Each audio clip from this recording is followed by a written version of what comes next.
kwa midi. Sasa kwa midi ilikuwa inaenda hivi. Ni kama nyoka. Huyo kijana akaniambia enda uulize walezi wako ruhusa wa kupatia ruhusa ni kutumania tikiti ukuje Sweden. Sasa ndio na mimi sijui story ya uchawi si kama leo.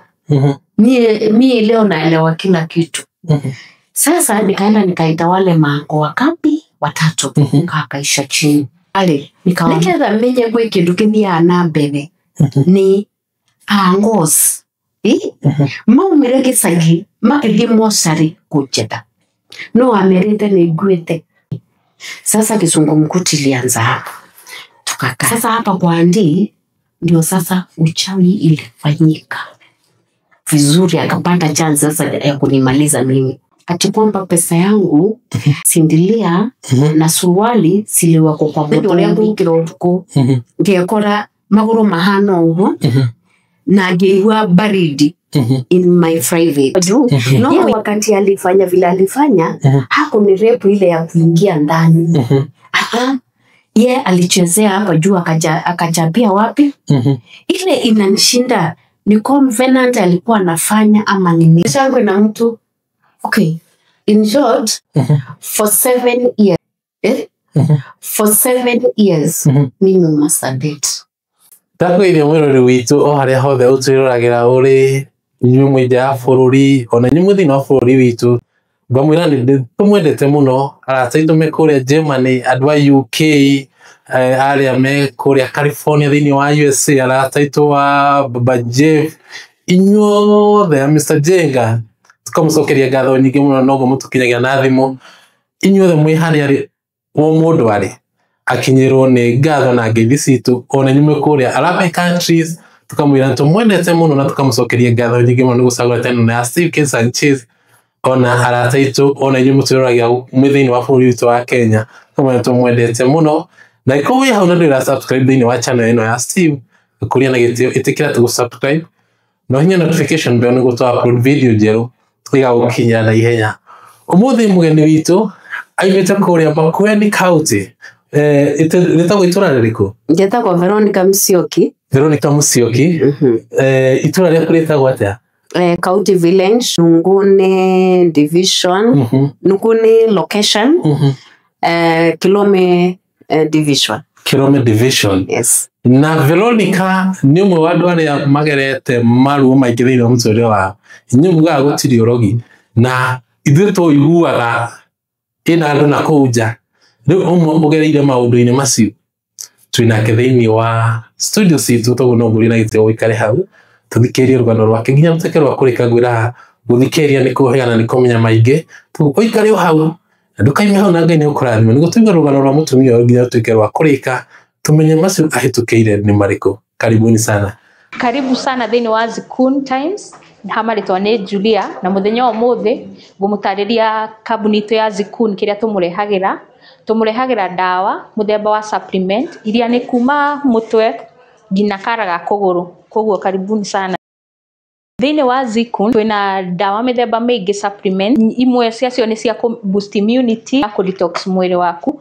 Ici dawa ni cia kundu na kundu kuringana na thina uria winaguo. Ungikorwo na hypertension, diabetes, thina wa maitho, ungikorwo ni ugiagwo ni acidity, ungikorwo ni wina thina wa cancer, twina dawa icio. Ona tutiriganirwo ni hygiene yaku, twina thabuni uria ni 3-in-1 no uhuthike wi shampoo guthambia njuiri na no wioge naguo thiu na no wioge mwiri ungi general, na twina moisturizing cleanser na ona twina spray essence spray iria angikorwo ni affectagwo ni spray cingi minungo. Athuri nao tutiriganirwo niyo tondu twina dawa iria cingiteithia prostate ungikorwo na thina wa prostate na pia ungikorwo na thina wa hinya wa undurume twina dawa cirabu. Atumia nao twina cleanser ya antibacterial ni wega ugakorwo ugi cleanse kiga giaku niguo ukazingatia utheru na ugaikara na munungo uria wagiriire. Twina thina wa joint twina supplement iria cingiguteithia. Koguo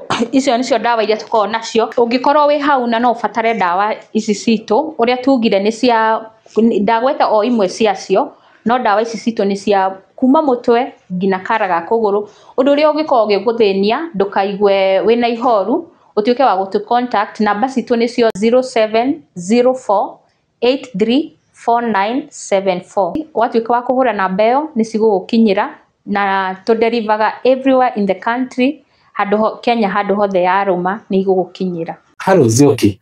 Nzioki? Veronica Musyoki. Oh, Veronica Musyoki. Yes. Nzioki ni mwanaume. Nzioki bado ni jina ya mwanaume, lakini kuna Nzioki na Kasioki na kuna Musyoki. Kuna Nzioki. Nzioki ni mwanaume. Kasioki ni mwanaume bado na Musyoki. Musyoki ni mwanaume bado. Oh. Sasa huu Musyoki ni babu yangu. Kwa sababu mamangu wako ameolewa. So tulichukuliwa kitambulisho na nyanya yetu kwa jina ya bwana yake. Ndugu kiria marito manyu na kifadere po irwane soso wanyu na rito ria murume tondu mami ni single mother na tukinya riu tutiui ni watuciarire aya tutiui riu ri werithira Kikuyu ndamenyeire Rimuru ngiruta wira Kenchic 1989 ndigiririkana ndari miaka igana no ndari ndenda koka ndogo kwa sababu mimi nilikuwa mdogo kushinda wote watejuka nini riu ona tukithinja kukurio iwaka katogo enda woka kate shingo kwa sababu sitaweza kukata ile pale sasa mimi nikate hii shingo ya hapa chini riu Veronica thabari yaku ya muturire koretwo ihana atia waciarirwo ku na thabari yaku igakorwo ihana atia muturire nie ndaciarirwo tariki 25 mweri wa kenda 1969 na ngorogwo na twin sister twamenyire tu twins tondu ona twikisaki twikiraga nguo cihanaine maritwa maitu ibande citu ni cihanaine nginya kiria citagwo matare zote no cucu ni andwire sisi ni twins na ni njui twins no my twin sister riu akoragwo munene kungira mwiri wake ni wakora no okire kuneneha baadaye no ni ndari muchuku we maisha ba mathiaga up down na mwiri ndure mwene na sado cio ndure mwene riu ngiciarwo ndaciarirwo Kilungu County Village ni mutumia etagwo Joyce Katumbi Joyce Katumbi atuciarare ni twaikarire gicagi tukithomera gicagi County that is 1980 ngwiciria ndaingirite cukuru 1978 tondu kunya 1984 82 ndari standard 4 82 ni ngikora ndekorire ndi standard 4 alafu mamire kastory karaja atiriri mamire ni umire gicagi 1982 81 au 81 ni kwale mwaka mweri uriku no ngirikana December ya 1981 iri mami ni acokire gicagi tondu ithe tuciaritwo urehetwo ni cucu mami athiaga wira tondu akirutaga marigiti wira uyu wa kubanga uri onaga atumia mabangaga indo barabara-ini guku thiini marigiti ari marigiti ino yendagio thamaki tiere ya kawaida ire nene ino yiga kikomba ni ndarikana atutigaga kugatwira twendie na tuona kanjo ndumwite tondu ni ndarikana indo ciikagwo ngari-ini tukaikarwo nginya na indo kake ngirori-ini tukathika mukunji akaturuta tukarutwo ni mami na indo ciake na tugacoka ringi no riu riria athire okire gicagi okire 1982 December 82 ya December 81 December akira cucu atiriri ni ndirathire atanamba gwika uguo ri ni athire Ithanga ni kwa step sister yake wetagwo Agnes athi makionana na Agnes athianga kumugeithia iwe yako akicemania na kimundu gikiri kiari na mugunda no gitiari na kindu kingitiga mugunda nawe mwene uria tuonire later no tutiamenyaga no riria okire kisagio kira mami atiriri mimi nataka kubeba watoto ndio nimepata mzee ako na SHA Kuo tugithie agitukua no atanga kukua ri kwari mburi aciaraga pahata akire coco mburi akimera mburi no ri nini na ciana ici ri uyu ni mere na one Katunge my twin sister naitwa Katunge Redempta Katunge aya akima tukiha ro ntamburi mami yake coco akihewa zawadi na ciana ikioyo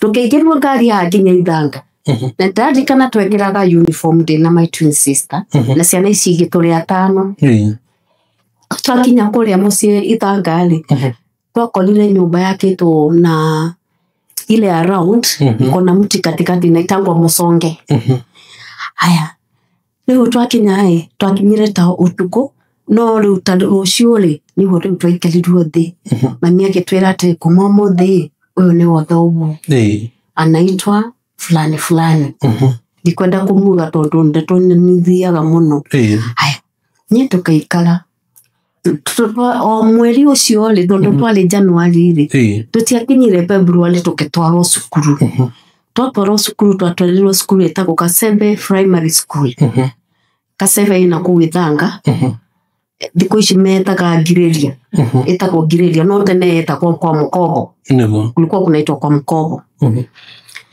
tukitwarwo cukuru 82 iyo tukiikara January February March April na May June na July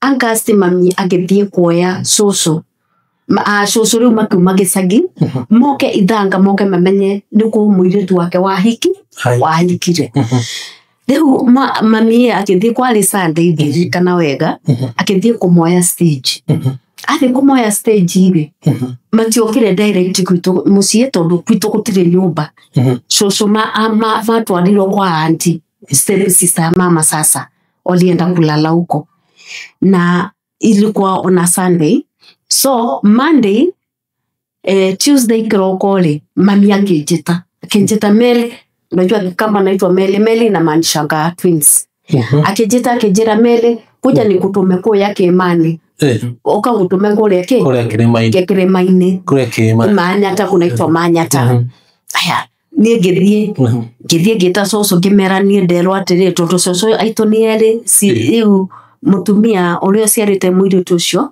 my I mean step brother step sister ya mami na urio ciarite riu mami riu githie kimeta riria mokire ri magioka magika mokire riu ndatumirwo wa keri ugu akatatu ri niguo mokire moka ri kisaki gutikoragwo kundu kwa gwikarira ite kugu andu maikarite othi ni tikarite haria kona-ini ri mama coco ake mama akimwira atiriri ni ri nitararotire ndoto niliota ndoto na hii ndoto niliambiwa niko na safari na hii safari siwezi kwenda na kitu iko kwa tumbo unaona na kesho akemera atiriri na ithuere tukiuma gicagiri twelirwo atiriri ni brother yako etagwo Waita twelirwo ni brother atiriri mugithie Thangari kumurathi gucera Ithanga mutakadi mutatongoretwo ni kana ka kahii mwathi mutatongoretwo ni mwana wa kahiri mugucokia ithanduku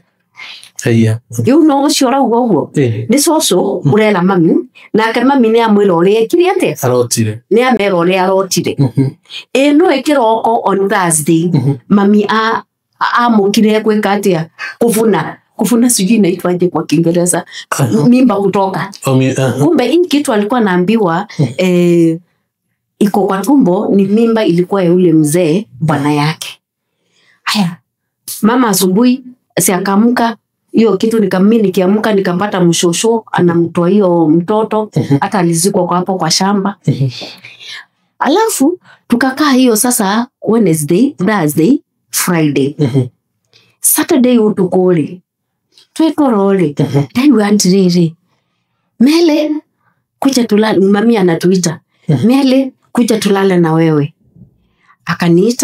akaniita Katonge akaita Ani anaitwa Kale akaita Wayoa na akaita Musyoka. Sisi wote watano tuko wapi? Jua mamangu ameolewa na watoto. Na kufikia hapo mpaka wa leo sisi hatujui nani alituzaa. Hatujui, mimi simjui kwanza babangu ni nani, hata ningetaka kumuona. Sasa kumbe sasa anatuita ndio anakata moyo. Lakini hatujui. Hatujui. I was 12 years. So mimi sikujuanga ni nini. But in the morning niliamka.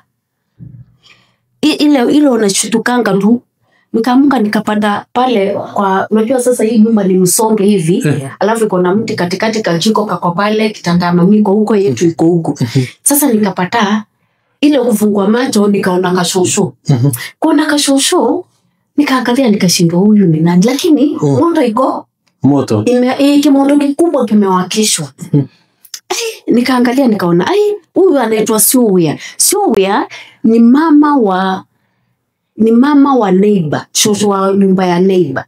Kumbe wakati mama alikufa, yeye ndiye alikuwa wa kwanza sasa akakuja akaakisha moto. Sasa sikujua kuakisha moto inamaanisha nini, lakini mimi mpaka leo sijaijua. Sasa kumuona nikamuita Sylvia. Nini? Kwa nini umeakisha moto mingi? Unajua sasa niko na utoto. Kwa nini umeakisha moto mingi hivyo kwa nyumba? Na mami yako wapi? Akaniambia mamako nulikilwe. Yaani kulikuwa manake ni amelala.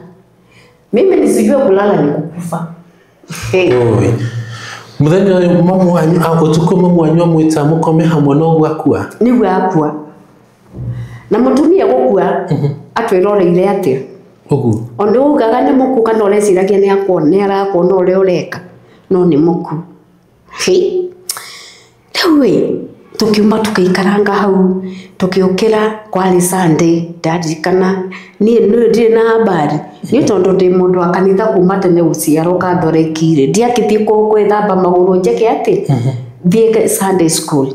Neighbor sasa bibi ya ushosho tunaweza kumuita aje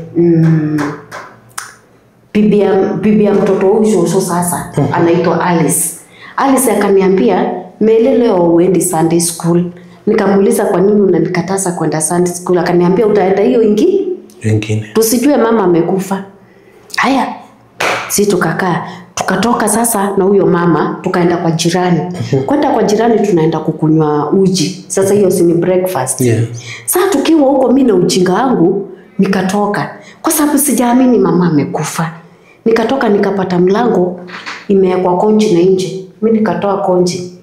Nikaenda kuangalia mami hivi. Nikapata ameweka vitu za watu huku na huku. Alafu bado ananiangalia. Nilianguka chini. Nikatembea na makoti mpaka nikatoka mpaka nje. Kutoka nje mimi sikufunga mlango. Sikutaka kujua huyu mama atakulwa na umba ama mimi sasa hiyo kitu ilikuja baadaye sasa. Lakini nikaona nilikosa lakini sikujua. Mimi tukaenda. Sito nikaambia sistangu anaitwa Ann. Juu mamangu alikuwa anapenda sistangu sana. Mimi nilikuwa nachapa sana. Juu nilianza hivi mapema. Naona hii ya kwenda sinema. Sijui makosa unakongwa. Tukaita Ann nikamwambia Ann, ebu kuja tuende ukaangalie kama mami kama anapumua. Juu mami alikuwa anapenda Ann. Ann alikuwa na inaitwa aje ile akakubali tuende tukaona mama. Vile tuliingia sisi watano, Ann akaenda akamlalia kwa kifua. Akasema mami apumui. Nikamwambia ati apumui. Na kwani amekufa? Unajua sasa sisi tunauliza na kiudogo. Unajua I'm 12 years. Last born yako na miaka ngapi? 2. Haya, hiyo Sunday ikapita. Mama hakupelekwa mochari. Mama aliwekwa kwa changarawe. Hapo ndo nilionea changarawe. Alafu akawekwa kwa changarawe hiyo Monday, Tuesday akazikwa. Mama atazikwa na sanduku ile ya nyanya. Unaona ile inakaa kwa nyanya, unaonanga nyanya ndani. Hivyo ndio tulikuwa tunaona mamangu kwa sanduku. Walimtengenezea sanduku. Alitengenezwa ile ya nyanya. Hiyo ndio sanduku aliwekwa. Sasa na hapa nayo hiyo Tuesday imefika. Sasa unajua mwenye alitoka nyumbani kukuja mazishi ya Mate ni brother yake na kazini yake anaitwa Wambua. Haya, mama akizikwa kakatoto kanaitana. Mami naidika. Si nimekabeba na kangalia. Juu ni kama kakwa kamemaliza kunyonya. Sijui hiyo story sana. Haya, akazikwa. Sasa tukatulia. Ule fade akakuja shosho sasa. Shosho wangu sasa, yule shosho sasa mama yake. Akakuja kwa boma after let's say 2 weeks. Akakuja. Akaambia fade, hawa watoto babangu mlezi sasa, wacha nimuite mlezi. Akamwambia watoto juu mamake amekufa, ufai kukaa na wao. Natakiwa kuchukua watoto nikae na wao. Sasa shosho akae na wao. Sasa mama ya baba yetu sasa yule yuko sasa. Yule wetu sasa babangu sasa wacha nimuite hivi. Shosho alimwambia aliambia mamake watoto nitakaa na wao. Katumbi akukufia kwako, Katumbi amekufia kwangu. Katumbi ni nani? Ni mama yangu. Yani in short alisema au giliatiriri. Mwanale si anaisiri ndroya neikarana cio tondu mutumia kwa ndanakwira kwaku mutumia kwaku iriire gwakwa na kakeka ate riu nitwikare na baba no muthenya ni wakinyire that is 82 kwale kwega irio ciatigitwo mugunda ciaciarire irio itana irio yani kama mtu akikufa nini mimea inakuanga smart nitwaleire wega lakini kufika 1993 Kisungumkuti kaanza. Kisungumkuti inaanza aje? 82 ni kama mama alikuwa amelipa school fees. 83 nikaanza kufukuzwa shule. Unajua mimi ni mrefu. Sister tulikuwa tunasoma standard 4 na sister yangu. Nikaenda standard 5 nikamwacha my twin sister. Nikamwacha standard 4. Nikaenda standard 6 akaribiti tena standard 4. Ilimbidi a drop akiwa standard 4. Haya, sasa 1993 ikafika. Siku moja nakumbuka ile siku inaniumanga na inanifanyanga hata nichukie ubaba kabisa. Kuniharibia maisha yangu ya usichana. Mimi nililala siku moja. Na ile tujuka netari malaika tu. Nigiri tuko. Dati tuko ri. Ndikiwe kana muntu murujo ari ende au maguru-ini mako kana yekinte ate. No dathi tukire gikora maguru mahana ate. Mahana uguo. No ni driver me handu. Uko kwa siri yangu uko private. Madhe bila alikufa atuna manguo zimeisha. Kuna ganga bila masuruali. Ona ni thituruari ndekiriranga. Ndaruta wira wa mbere niwe ndekirire turuari 1985. Okay. Na hindi una miaka igana? Ndari 15 ngianjĩrĩria wĩra wa nyũmba. No rĩu haha rĩ ndari 14 years. 13 years nĩyo ndaretirwo nĩ bathi. 14 years. Mũthenya ũrĩa ngũkĩra ũtukũ ngĩkora magũrũ mahana ũguo na ngĩigua baridi in my private. No gũikia guoko ũũ rĩ ngĩcemania na manyamũ mahana mamira. No ni ndimenye nĩ atia na niĩ ngĩkoma. Na kuma hau hiyo 93 yote father akĩanjĩrĩria rĩrĩ tondu twakomaga mami yaku arĩ kĩnyũmba kĩrĩa nĩ kĩagũire. Akiaka kĩnyũmba kĩngĩ hau kando. Haka kando rĩ akĩkĩra gĩtanda gĩake haha na ithe mattress tũikirwo mattress ya haha thĩ. Mattress matuĩkamu nĩyo twakomera. Ndio kwanza alitoka kwa kitanda yake ndio akakuja kwangu. Na tulikuwa tunalala sisi laini hivi. Laini moja. Kwa hivyo mimi nilikuwa huku nafuatwa na dada yangu, nafuatwa na huyu anafuata huyu. Sasa kakijana ndio kako pale mwisho. Haya, ni ndoke la kiroko ikitiko. Na kithiri njirani sasa ni ule mama anaitwa Alice. Nikamwambia Alice ni kama fate jana alinilep. Lakini juu anaogopwa. Anaogopwa ni mundu violent. Kwa sababu ilifika wakati Sasa hii nyumba si watu wameambiwa, mfadhi ameambiwa na watoto ajenge nyumba yao tutoke kwa nyumba moja kwa sababu hii kisanga imefanyika. Akatujengea pale kando akitigwo kwa nyumba inekeke kenene ya wiki twakirwa hale tondu nwe yaka kuona muthenya umwe ni ya matoro yakole muthenya no wakinyire no tutimenye atonaga atuhurititie mbu wita kumbikisha nduru haka nyumba ale athire hale iguru akekera msumari koguo aingira nyumba ale anaingiza mkono anafungua. Sasa sijui kama ni mimi nakuja kushikwa kwa sababu kama alisikia kitu kizuri hapa juu yeye wakati alifanya vile alifanya hakunirepu ile ya kuingia ndani.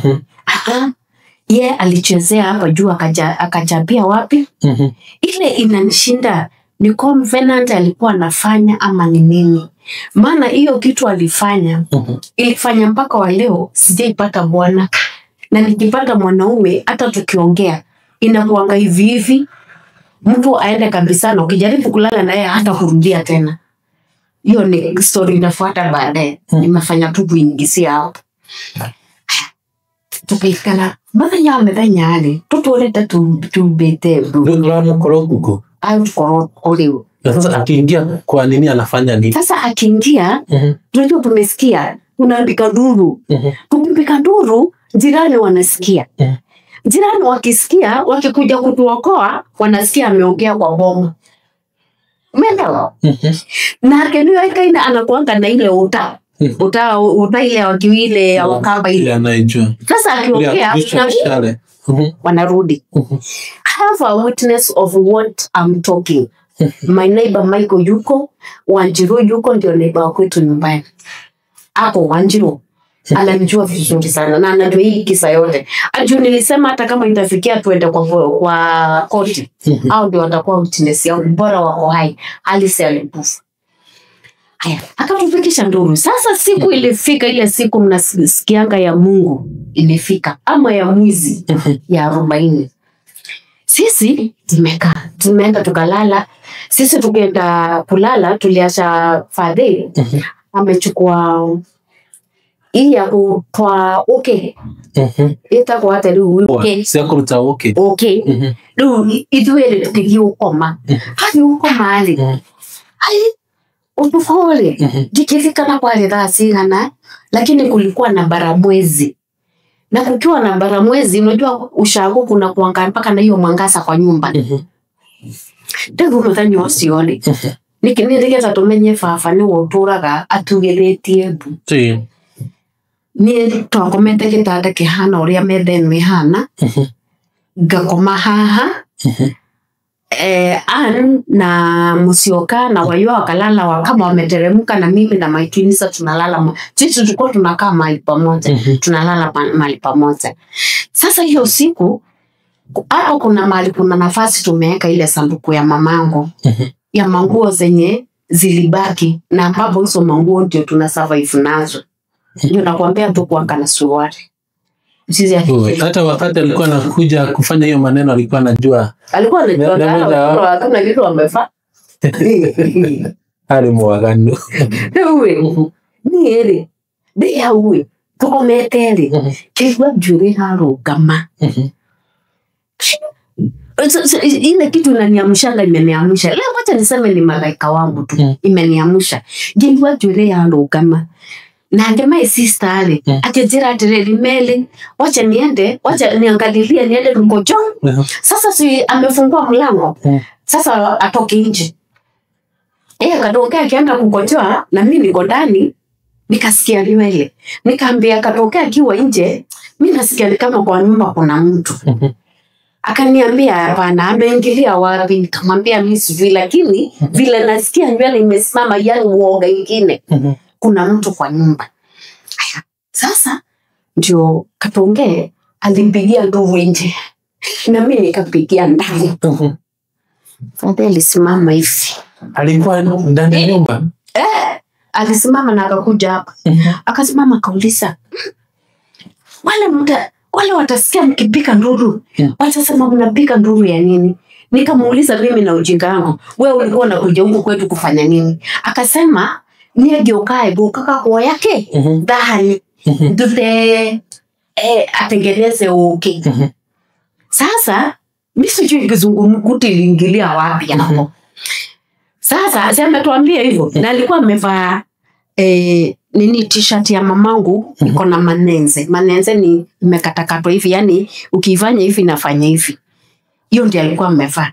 Sasa kutujibu hivyo, yeye akatoka. Unajua hii imeisha. Na kwa sababu ameongea, majirani hawatakuja. Kwa sababu akiongea hawezi kukuja, yeye atawapigia hiyo atawapiga sijui na itango aje na kikuju. Atiupange pia kwake. Avye kwake my sister akioya kiplangeti akajifunika. Na mimi unajua mimi ni kwanga kutoka zamani mimi na kwanga unavaa nguo tu vizuri. Tutwadi tukithie kwake leo nito manyumba ito tuthie nyumba yake. Twaikara theri nitwekererwo kidorie. Sasa hapo ndio nyuki ilipanda nguo ya hiyo kiplangeti ya my sister ikamuma. Sasa nataka kukuja kusema ni nini alijishikisha kama excuse. Sasa vile ilimuuma, sisangu akaniambia, "Hui, mele ngoe." Yani, "Hui, mele nitoe hii nyuki imemuuma." Unajua asubuhi kuulizwa na majirani kwa nini watoto walikuwa wanapiga nduru. Alisema, "Kadonge aliuma na nyuki tukapiga nduru sisi wote." Hapo nyumbani ni mtu wako. Hata ni mtu anamudanganyanga, yani akiongea kitu ni uongo na inakaa ukweli. Yako hivyo, hiyo mzai. Kwa hivyo maybe hata hivyo na shida akikuja kwa nyumba. Toko na towe weke irugu, toko na digi sister kuni hana mataragia. Ndiwe. Ni hako ndiwe ni dalili hako tondo dale mmoge, si ale tondi mmoge. Diabo mira no ndi mmoge. Sikaisha hivyo. Kesho yake. Siyo ikaisha. Hiyo mwaka ikaisha. 94 ikaingia. Na bado naenda shule, lakini nafukuzwa. Alafu kuna siku aliitwa shule hiyo mwaka 1993. 83. Akaitwa shule. Akaambiwa hivi, na headmaster anaitwa Mutiso. Kwa anaitwa headmaster Mutiso. Ako Manyata, hata walewa ako Manyata, sijui kama alikufa ama ako. Mutiso akamwambia, wewe umekubiwa na bibi yako kujanga kama shule kama mzazi. But hizi pesa za activities fee, hizo za madhako, no liruta ironea ni asiari. No we wokake sukuru tamusiari. Fafane hodi. Ndoraga nyinga teto, kandika henangia. Kasoka. Iu desungu muguti keigirire wega bioneka na skulu ya kwethire 1994. 84, sorry, isijui 94 inakuja 84. Kwale mweri wa 11 ndikifika na tarehe no tulikuwa tunafanya mtihani. That is 1984. Na nimekuwa standard 6 na nilikuwa mwerefu, nilikuwa nakuja number 1 kuanzia standard 4 5 mpaka 6. Sasa tulikuwa tunafanya ile mtihani ya mwisho ya sasa mwende standard 7. Na sisi tukitoka standard 7 na 1985 standard 8 ndio ilifanya ya mwisho. Sasa mimi singefanya, ningefika 7 sijui vile hiyo ilipindwanishwa hapo.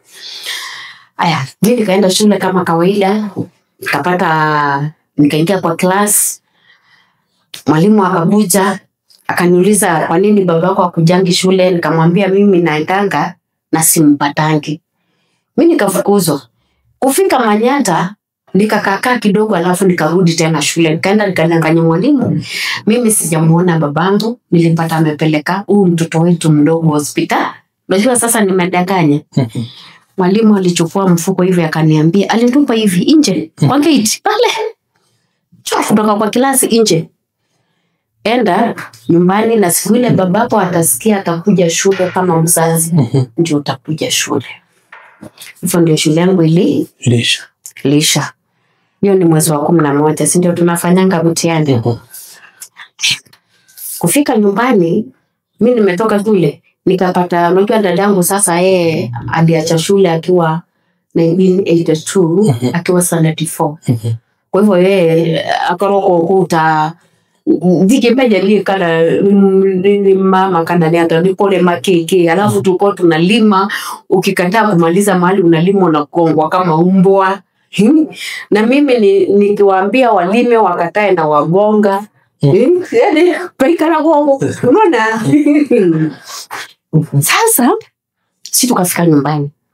Nikanifukuzwa shule, nikaenda nikamwambia, hakuenda shule tena. Na hiyo ikaisha aje? Shule yangu ikaisha hivyo. Sasa kufika nyumbani nikapata nimetafutia my twin sister kazi Nsukini. Nsukini ni kutoka tuko Kadugini. Sisi tuko Kadugini kwa Ndoro Mulenge. Sasa tunafunga hiyo maji ya Thika na Tembo unaenda Ikalakala, alafu kutoka Ikalakala ndio unaenda Kadugini. Not Nsukini. Aya, mimi nikakaa nyumbani. Dadangu akakuja Disemba hiyo ya 1984. Sasa ametoka kazini akakuja. Sasa kukuja akasema mimi nimeshindwa na nini? Nimeshindwa na kazi. Sijui kama unaweza kwenda, mimi sasa ananiuliza kama unaweza kwenda kufanya hiyo kazi. Nikamwambia mimi sina shida. Alafu kabla ya hapo sasa vile mimi nilitoka shule nimekuwa na kwenda kutafuta chakula ya Molio. Molio ni 1984 kulikuanga na njaa ya ni kwangu ete. Yaani nitakufa kama niko na pesa.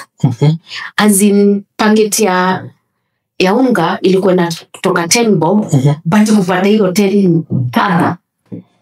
Maana mshahara yenye niliandikiwa hiyo 1985. Niliandikiwa mshahara ya 150 shillings. 150. Hiyo ndio ilikuwa mshahara. Mwezi mmoja. Sasa dadangu vile alikuja akasema yeye hataki kazi, akanibeba hiyo Disemba. Sasa tukapelekana. Lakini kabla akuje hiyo Disemba, shosho alitoka nyumbani akakuja kuvichukua kwa sababu anapata zile matetesi sasa kutoka Kilungu, zile vitu tunapitia vile ubaba anatuvingwasia, watu wanasemanga kuvingusia, sijui kwa Kikuyu tutaisema aje, kuingulia ndo kuingulia kato kugate kuvingusia. Kivuko zinamaanisha vile utufungulisha. Kutufungulisha ni hiyo kutaka kutupikisha duru na konga kwa vuruga hiyo. Sasa mama shosho alikuwa anajua, kwa hivyo akafuka safari akakuja Idhanga. Kuja Idhanga hakufanikiwa kutubeba sisi wote. Huyu mzee ni mkali, akampatia sistangu anaitwa Ann mwenye anatufuata sisi, akampatia yeye akaenda na yeye. Sasa shosho kwenda na yeye Kilungu, yeye akashindwa atamfanya nini juu alifukuzwa shule, hata yeye kuna mtu anaenda shule. Kwa hivyo akampeleka kwa ndugu yake. Akampeleka huko akasomea wapi? Huko. Ambapo hata sasa nikiongea sistangu amechukua kitambulisho na jina ya brother ya shosho. Sawa, anaitwa Mteti. Kwetu hakuna mtu akona kitambulisho mwingine. Sasa ungechukua na nani? Na mna baba yenu. Yule na yeye hakutupatia kitambulisho, hakushughulika. Sasa shosho akaenda hivyo, sistangu akakuja. Akanibeba tukaenda mpaka kwa Petronila kule Nsukini kufanya kazi ya nyumba. Tukaenda tukaongea, tukakubaliana na mwalimu, alikuwa mwalimu wa Masinga Primary na bwanake alikuwa wa Masinga Girls High School Masinga. Tukaenda tukaongea na huyo mama, tukakubaliana, akasema juu tuko twins, chenye sisangu alikuwa anafanya hata mimi naweza kufanya, kwa hivyo naweza kufanya kazi ya nyumba. Sasa sisangu yeye akaenda, sio tumekubaliana hivyo, nimebeba nguo ameniacha. Sasa siku ilifika, kazi nilipewa pale ni ya kwenda kupika mtama mawe. Kazi yangu ni kurusha mawe, mtama isikulwe na nini? Baya. Eta kwa nyoninga kwa nyoninga. Haya. Sasa siku moja, hiyo Januari 1985. Januari ilikuwa tarehe 5 hivi. nikikumbuka kama sikumbuki. Akakuja. Mimi nikitoka kunini huko hapo mimi naitwa Mele. Nikitoka kupika hizo manyoni. Tuita kuliera. Hiyo. Wacha tuite hivyo juu unaelewa vizuri sana. Sasa wakati nikitoka huko nikasikia jina Mele. Nikashindwa Mele mara ngapi? Nikashindwa nani ananiita. Lakini kwa nini nashindwa? Kwa sababu wakati nilienda kule nikaambia watu naitwa Mele. Mele. Waliniita Mele. Mele ni matusi. Mele ni matusi. Mele inamaanisha mimi ni makende mbili. Wewe ni makende mbili. Ona Kikamba. Unasikia wao ndio waliniwekea hiyo. Wakakuwekea. Naitwa Mele. Kwa hivyo wewe ni Mele. Sasa nikachange jina. Kule nikawaambia mimi naitwa Nduko. Nasikia pale shida inakuja naitwa Nduko. Lakini nikitoka watu wote wanajua naitwa Nduko. Hata hiyo mwezi iende kuisha. Iliisha. Sasa mwezi wa pili ndio sasa nasikia dadangu akiitana. Kumbe yeye ametoka nyumbani akakuja kwenye nafanya kazi. Juu jana Fadhe alimwambia mkikuja huku mlipata ndewa. Ndewa ni hizi ng'ombe zinakuanga mkune, naitwa mkune kubwa. Na hiyo ndewa ni nyinyi mlimaliza. Kwa hivyo naweza kuwaekea sumu kwa chakula. Mlimaliza ndewa aje? Ndio. Aliuza akawasomesha na mama. Asa. Ndio aramini atirere akihikia mamiri uria ni ndeciria kikwa. Akihikia mamiri ni akorire ng'ombe kuhuno ng'ombe icio ri kana ng'ombe ori ni mwe tigere ni mwe ni adirwo nundu wi. Okay. Unaona? Kwa hivyo anaweza kuwekea sumu. Awaue juu ya ndewa ya. Auwe watoto. Kwa hivyo hao watoto wangekufa mimi ningebaki nafikiri mimi ndio ningebaki kama bibi. Mimi vile nilikuja kufikiria baadaye. Unaona? Sasa nikitoka kutupa hiyo mawe nikasikia ile jina Mele. Ile ilinishangaza nani mtu ananijua Mele na mimi naitwa Nduko. Kuangalia nikapata dadangu anakimbia my twin sister. Akakuja. Nikamuuliza ni nini? Akaniambia wewe twende nyumbani. Aya, mwalimu amekuja nikamwambia hata ndio naingia nyumbani, sijui kama amefika twende tumpate. Sasa si ndio alipeana hiyo story ati Fadhe alisema anaweza kuwekea sumu ati wakufe juu walipatanga ndewa aliuza juu yao. Sasa anitaji pale juu siko. Sasa tukaongea mimi nikipewa mshahara hii ya Januari 150 nisitumie niende nayo nyumbani ndio ikuwe fare ya kutoka Idhanga mpaka Kilu. Tutoroke kwa ule mzai. Nitoroke watoto sasa. Unajua sasa ni kama akili zetu ziko pamoja. Yeye kukuta tumeongea hivyo na yeye akaenda. Na akakubaliana na Vetonila sitapeana pesa nikipewa nisitumie. Sasa siku ya kulipwa nikalipwa nikapewa 150 kwa mkono. Na mimi nikapata njia tushaongea na Vetonila akaniambia hata utakuwa ukitoka huko mpaka Machakos sitakuwa nikiconnect mpaka uende Githa nani Kilungu. Kwa hivyo wewe fanya hivi ende wapatie pesa wao watafute vile watatoroa kwa sababu wanaona mfanyikazi mzuri. Hiyo siku ikafika. Nimepewa pesa, mimi nimepata nimefuata barabara kwenda Kalakala. Sasa ndio nichukue Kalakala nitoke hapo niende kwa mto hii Thika. Ndio nikate hiyo boat niende sasa Katukini. Katukini ni pande ile unaiona pande ile ya ng'ambo. Sasa naye sistangu akapita shortcut. So nikifika sistangu hakunipata, alipanda mdosi wangu. Mimi nimetoka. Naye akarudi sasa alifua. Mimi kufika nyumbani nikapata babangu amelala. Alafu mimi sikumuongelesha. Nikafungua mlango. Alafu hii mlango ukifungua unajua vile inashikaka chini hivi. Ikapika kelele. Akaitana Katunge sasa Katunge ni my twin sister. Akasikia kuna mtu anaitika kujifunua, akaona ni mimi. Mele wacha enge nasalimia ngwa mara ngapi? Sababu tuko twins. Sasa Fade akakaa akaniita. Simi nimesimama hapa, Fade amelala hapa. Alafu nimeshika pesa. Unajua mimi ni mjinga sasa, mimi sijajua kuficha pesa na ni pesa ya kwanza kupata, sijaiona pesa mimi. Ilikuwa kazi yako ya kwanza. Kazi ya kwanza. Lakini nimenunua mkate, nikanunua majani, nikanunua sukari na ikabaki 145 shillings. Kitano ndio ilinunua hizo vitu zote. Lakini kama mshahara wa mwezi mzima ni na 50. Hiyo ni pesa nyingi. Ni pesa nyingi. Si ale pesa nyingi. Ewe. Ni jikarete daru kama hau Fade ikarade. Aikarade. Kijira tirere. Akidoma akijira kuja nikutume. Akanituma kwa neighbor. Hata huyo neighbor kwa nyumbani anakuanga daktari. Hata usahi ukituma mtu unamtumanga kwa daktari. Akijira wacha nikutume kwa daktari, kaniletea dawa, akupatie dawa ya malaria. Ndio kamete hali Fade ndakomete ne ikaradi. Alafu nyitete pesa iria. Akusiria igana. Utakumenya. Ndio uko mwengani kuhura. Akusiria igana. Kitu na 45.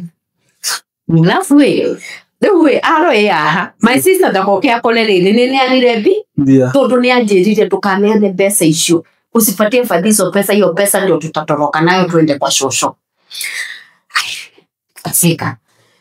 Nikifika hivi nimetuma kwa daktari, nimeenda nikapata daktari yuko, nikirudi nilipata mtu amepona. Nimeenda kwa soko kulia pesa ile iganalerea ni eda kinyale na my twin sister akajotea tederi pesa wamepeana. Unajua sasa ni kama ako katika spirit. Nikamwambia hapana sijapeana, lakini Fade amenituma dawa na nimerudi nikapata yuko, twende tukamwangalia Kadukini. Sasa Kadukini ni ile katao nikalikuwa kameanza kadogo. Twende tukamwangalia Kadukini. Kufika Kadukini tunafika hapo kwa mlango ya mkahawa, tunapata amewekewa ugali. Na wakajua kulikuwa Royco ndio iliingia Kenya. Ndio ilionekana ya kwanza. Ilikuwa inapikwa Royco peke yake, aliweka nyanya, hiyo ndio mboga ya ugali. Royco peke yake na nyanya. Ndio ya komende. Tondo kwale na inaitangwa nsa. Ukame. Ilikuwa nini vikunyo.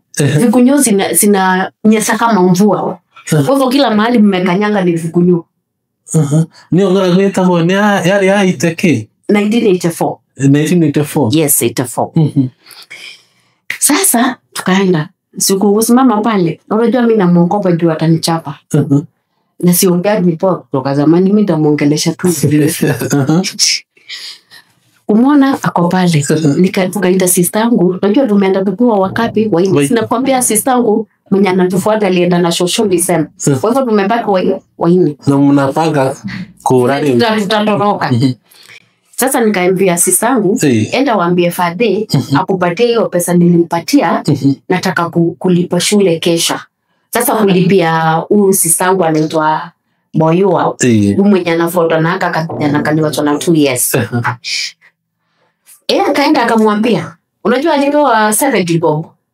Ile ugali ni mbawa, supu ni 10. Ile ugali kama ulikuwa na pigiwa yako peke yako.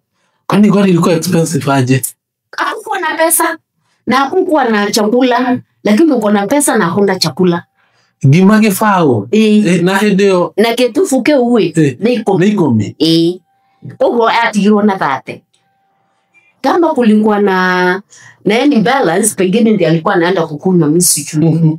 Lakini yeye alipeana 70. 70 na ile 45 imekuja 150. Sema hiyo ndio itatufikisha Kilugu. Kwa miujiza. Tukakuja tukapanga. Sasa hiyo siku sisi wote tukiwa waini, unajua ni watoto, sasa ni sisi wawili mimi na my twin sister. Tukakuja tukakaa, tukasema juu jirani yetu Alice kesho anaenda Kenyatta kupeleka mtoto wake anaitwa Matata hospitali Kenyatta. Tutatoka na yeye. Uimagine nirudi 14 years. Ishane shigishiga nate. Mtoni. Toge koma. Utugoke Kenya we. Na muthenya ucio tondu kwali Sunday, ni ndo kwenda wira ine Sunday. Monday ni twahatire ukukethera few. Father akiuka akiuria atiriri. Kumefagia hivyo. Kumekuwa kusafi hivyo, kwani mko na plani gani? Tukamwambia si tumeona tuoshe, unajua sasa mimi hapa niko sawa, niko smart. Nikamwambia mimi ndio nimjibu, nikamwambia si tumeosha huko kwa smart, juu tuko kwa nyumba na hakuna mtu anaenda kazi. Kwani wewe urudi kazi? Nikamwambia nitarudi. Kaingia wapi? Sasa hiyo siku ikafika, tukalala. Kulala. Sema ule malaika anatoa mshanga. Aliniamsha sana. Saa 8 usiku. Tukaamka. Tukaenda kwa jirani. Ule jirani tunataka kutoroka na yeye kutoka Idanga. Kwenda kwa jirani ndiye alituambia ni saa 8. Endeni mulale. Muamke kama saa 1, mkuje sasa mniambie nitatoka hapa saa 1. Vile tulirudi kwa nyumba hivi, juu tulifungua mlango hivi kama umeinua isipike ile kelele. Inatengenezwa na malala. Kuna vitu ziko hapa Sofia zinaitwa malala. Hata hakuna mtu ajui malala. Inatengeneza mlango, unaweza tengeneza kiti, unaweza tengeneza kitanda. Sisi tukakuja tukaingia kwa nyumba. Nikaambia sistangu acha nikwambie. Tukijaribu kulala saa hii, tutaamka na babangu saa 2 kesho. Ati nini? Na sisi tukilala tuko tumeweka, kila mtu ameweka amelalia ndio atafaa kesho. Kwa hivyo ni kuamka hivi na kuvaa. Na sasa hiyo tunafanya hiyo kitu yote. Fadhi yako kwake na asiki. Tukatoka. Tukaenda kitu ni kama kutoka hapa sijui mpaka wapi, sijui kilometers. Kufika kule tuweke huyu mtoto chini, ndio huyu mtoto mdogo sasa tumweke manguo. Ndio tungemwekea kwa nyumba. Angelia Fadhi asikie. No. Kwa hivyo tulimbeba tukamfelishia nguo wapi? Kule kwa kichaka tukienda. Sisi hatukulala. Tulitoka hiyo safari dakika hiyo na usiku. Hiyo saa 8. Saa 8 usiku. Kufika mahali tunaenda kuweka nguo, sanduku ile ya mami ile kimtu kilikuwa ni kama alikuwa amejishikilia hivi, sasa ile nisikia nywele imesimama, alikuwa amelalia ya sanduku ya mami hivi sasa nyuma ya kitanda. Siku ile tulimpata kwa nyumba. Sasa kutoa manguo kupanda nguo za mtoto tumeacha. Mimi nikaachwa hapo. Yaani mimi ni wa Mungu akifika hapo. Ukaachwa hapo sana. Hapo na watoto. Saa 8 usiku. Saa 8 mimi tunaanzia saa 8 na nusu wacha tuseme. Na ni kwa kichaka. Ni kwa kichaka. Hizi barabara ni za kichaka, huko kumejengwa kama leo. Nikaachwa hapo na watoto, sisangu akakimbia mpaka akaenda kalete nguo, tukakuja kufalisha mtoto na tukaenda. Sasa tukafika kwa soko kwa Mgobo ambapo sasa inaitwa Ndireria. Tulifika saa 10. Saa 10 tukapata kikari kiko hapo, hizi gari zinakuanga zimeharibika. Sisi tukajisonga ndani. Tungoje ile matatu tunaona pale kama itaamka na itaenda wapi. Tukakaa kitu ikifika saa 11 ile matatu kagurumishwa. Kugurumishwa tutakapoka kwa ile gari, hata tutaki kujua kama kuna nyoka. Yaani sisi tulikuwa tumelindwa. Tukaingia kwa hiyo gari. Watoto mnaenda wapi? Tukaambia tunaenda Nairobi. Lakini sisi tunafika Thika. Kamwambia ni sawa. Lakini sasa kutoka hiyo saa 11 itaenda Kakuku. Kuna sehemu inaitwa Kakuku. Yeye Kakuku ikale Kakuku. Yume Kakuku saa itaiko na igere. Eo mara iko na igere eko soka kwa Mgogo. Na mali imesimama tunaona barabara hizi. Kwa hivyo Fadhi anaweza tokea anywhere. Kama ndio mwisho na tuko hapo. Yaani kwa weird. Tunashindwa kunaendaje. Alafu sasa hiyo mimi niko na 115. Umesikia niko na 115? Aya, hiyo 115 tutachukua tununue kichanua ya kunjanga nywele. Ndio nilionea hapo ya kwanza. na tukanunua mafuta inaitwa Fenas. Hiyo tukajipakia kwa gari. Yani watu walikuwa wanaona vitu funny. Tukakaa hapo. Ikifika saa 1 hivi gari tulicheka sisi wote tunapigananga vikode hivi watoka alafu tunatosha live shilingi. Mnafurahia sasa. Yani umeona hapa picha. No more succeed mission. Tukithie kukinyare to akinyire deka tukirwa hapa ndio mwisho. Sasa kutoka Idhanga mpaka Thika tulilipa 9 bob. Inyuothe omundu umwe turari atuliri ciana kuriha toguo mundu ariha ciringi kenda leo tumetumia shilingi 18 sisi wawili. Aya twakinya hau kuma Thika mpaka country bus shilingi 11.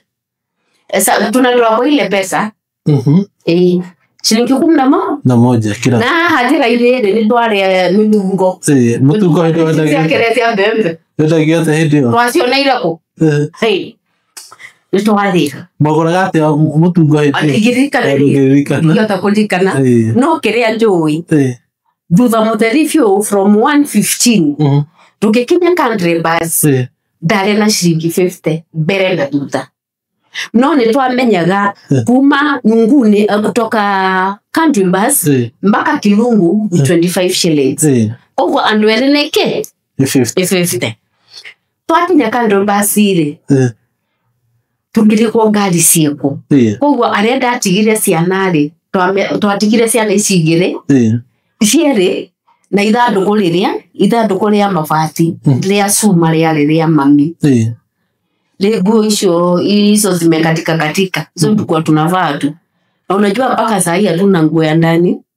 Sisi tunatembea hivyo na zingine zimetoboka. Kufika hapo tukaacha watoto. Tukaambiwa gari za Nguni ziko huko chini sasa tuko country. Ziko huko chini. Tukaacha watoto huko juu na stage ya kwanza. Kiingia hivi hapo. Tukaenda ile roho ya chini, tukapata gari. Imagine kimungu tulirudi tukapata watoto wako tu wamekaa hivi. Unajua sasa hakuna mtu ako na sweta. Na kuna baridi. Tukiwasiana, tukaingira kadi. Tukaingira kadi. Tukilia 25 gehe holiday dishi biringi mwe ina roigana 50 bob ni titigeiga tondu ndari na kataba ya kalendo heire ile bisho ikore twakinya Machakos tondu ngari ndikuhituka Mombasa road ni ikira Machakos. Nikiuria my sister kwani ngari inaenda wapi? Unajua sasa sisi tunajua kwa shosho. Na kupatia story ya 1985. Mwezi wa pili na ilikuwa tarehe 5 nakumbuka vizuri. Sasa tukafika Machakos. Tukaambiwa watu wakashukishwa wote. Kushukishwa nikaambia sistangu na sasa na pesa amechukua yote tutaendaje nyumbani? Nikafuata makanga sasa nikawaacha mahali nikamfuata sina kuona ndio ule. Yani mimi nilikuwa na knowledge sio ya kawaida.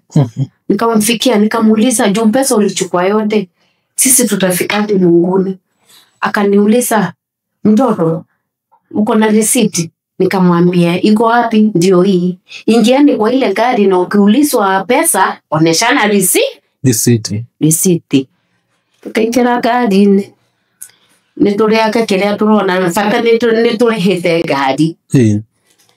Tukitheu nginya mucii twakinya mucii sasa Nguni watu wanachuna kuchunana hivi mtu nikina tunani mtu tutoto ni twanani mtu ndo wana no tuna miaka mingi gukira ke muigano wanyu ni ndonire one of my teacher etawa teacher Ellen. Ngimwita Elena, unajua sasa unamwita kwa Kikamba. Elena. Akatuangalia akashindwa, mimi kina nani? Akakuja akatusalimia. Kusalimia akaambia hii sasa tunajua amenijua.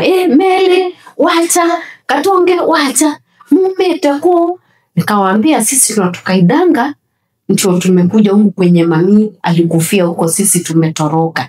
Akituigeria kiria mukawa tukiria no tuhunite riu tukinyita njira ri tukuthiri ugicairi yu kwa cucuri kuma tauni ni kuma haha nginya bypass na tutatembea, lakini ni saa tunaenda kitu saa 11 saa 12 hapo hivi. Tuthiete bara-ini ngiona mundu ngimura agithikwa trace mtu naona ni kama namchua. Nikauliza kandunge sasa my twin sister, na huyu anakaa kama nani? Akaniambia mimi huyu mtu mimi simjui. Nikamwambia huyu anakaa kama Wambua, na huyu mtu nilimuona kwa mazishi ya mamangu. Nikaita na Wambua, akaitika. Unajua Wambua ni nani? Ni kazini ya mamangu. Sasa si atubebe. Mpaka ushago sasa ametusaidia mdogo. Na mimi nimebeba sanduku. Na yeye Kandunge ameshika selamasi, anaitwa Wayua, amemshika mkono. Kafika nyumbani, tukapata shosho. Shosho akatuona. Shosho akapingirika hivi. Unaona hivi? Yani furaha, ametuona. Unaona? Ginya kukirenjo. Wow. Ni kwa thijiro. Ndakamene ya itiro mundwa. Kuria kuuma no ria twakinya, it was a miracle. Nendo mahau ni twaingira mwaka, that is 1985. Mweri wa gatatu ri cucu akinjerera wira wa nyumba Nairobi. Muthi kuruta ku Kangemi kwa mutumia jirani wetagwo Mumo, mama Mwania. Kana nikafanya kazi ya nyumba. Kazi ya nyumba nikapata mateso. Ni tondu ni thukumaga kitanda-ini. Ngane kazi ya mwana ngane kazi yako. Na kuhorwo. Hende gwiciria ungiko kigerera stress nyingi we mwana ri ciana nyingi ucio niho thina ucio waumaga wa guthuguma gitanda-ini. Ni dia maybe no ida up to 15 years. Ni stress. Yeah. Leo ni ngiande kwa Kangemi. Ngikara Kangemi. Tukiuka tukihitania tondu unampelekea uji nini maziwa mtoto na hii kikombe ya mabati. Akigunda hivi akisikia iko moto anakurushia hiyo maziwa. Nikabareka kushina. Tondu akwitiria wa mutwarira. Mimi sijui kama inapoeshagwa. Yani ni mambo mengine sio ya kawaida. Haya, tukiketira. Ningesoka Kisagi. Ndasoka Kisagi hili. That is now 85, 86. Ndaikania miaka 3. Rĩu nĩndathiaga Kisagi uria ukibewa ofu na nyumbani kwa shosho. Aya, ndio kama sana nikogererekire. Asa Urari hwateru kura Kangemi. Kuko ndale wo 250. 250. Kuko ni unone Nairobi. Na kuko ria ni Kisagi. Kuko ni 250. Kuko no gereka. Na rĩu nyere ndirahewo mbeca iria atumirwo cucu. Na ti uria cia mukinyakira tondu mimi napewa nifanye nini sijui chochote. No Mumo alikuwa ananibaia, ndiye alinibaia suruali ya kwanza, akanibaia kiatu, raba si ilikuwa inaitwa Mbata. Yani suruali ya bila wekirio na 15 years. Sasa kutoka mamia kufe hapo hatukuwa sisi na nguo ya ndani. Acha niseme hivyo. Mimi hiyo ndio mara ya kwanza kuona suruali. Na tena ndio rugano we turikane wabirikane hau twakinya riu we kuria Kangemi. Haha mafanywa kuri pagire. He maundu macokie makiendelea. Haikuendelea kwa sababu wakati watu wa majirani walijua nigo mateka wa nyumba kando. Okay. Ndio sasa kaanza kutuvingulia, kutuvingusia. Kutuvingusia alijenga mlango kama hii ya malala. Alafu akaweka msumali pale na pale juu akaacha nafasi. Leo kaigira. No ni ndira ndari ajeka no anga ekire acua kinoti ui. Ni kiakwa ni kiria ndonire ria mbere na tionire ringi. No muthenya ndirakwira ngithie kwetagwo atia kwenja manga mugunda-ini wa mami wari mwena uria wa murimo wa kiria wa huku gitu Kisagi, nyumba ya Kisagi. ngithie ni ndacemanirie na murata wake wa baba witagwo Muthinja. Muthinja athinire sasa ile ya ukweli kundurekia. Haya gitimfo kile ya fofa nyora. Mwaka ucio wa 1993. Nuona Mwaka wa fofa murata wa baba na ni atuire. Muthinja anaitwa Muthinja. Hapo ndio niliona damu kwa changalau. Na mimi sikuwa najua, na nilisikia uchungu lakini sikuwa najua ni nini. Na akaniambia ukijaribu kusema nitakuua. Na nigeciria atiriri baba ni wathondekire giki tondu ni aremirwo ni gwika atia ni gwika uria endaga anjike. Riu akatumia rafiki yake nake ni akuire. No niende wa Ngai. Pole. Sasa nitucokere guko Kangemi. Kangemi ndaruta wira. Ndauma kuu ndathi gicagi. Nindoka ndauma kuu so ningia akanitafutia kazi mahali pengine. Nikakuja hapa Pangani. Pangani ilikuwa 1986 87. Miaka hiyo nikaikala Pangani. Kutoka Pangani nikarudi tena Gicagi.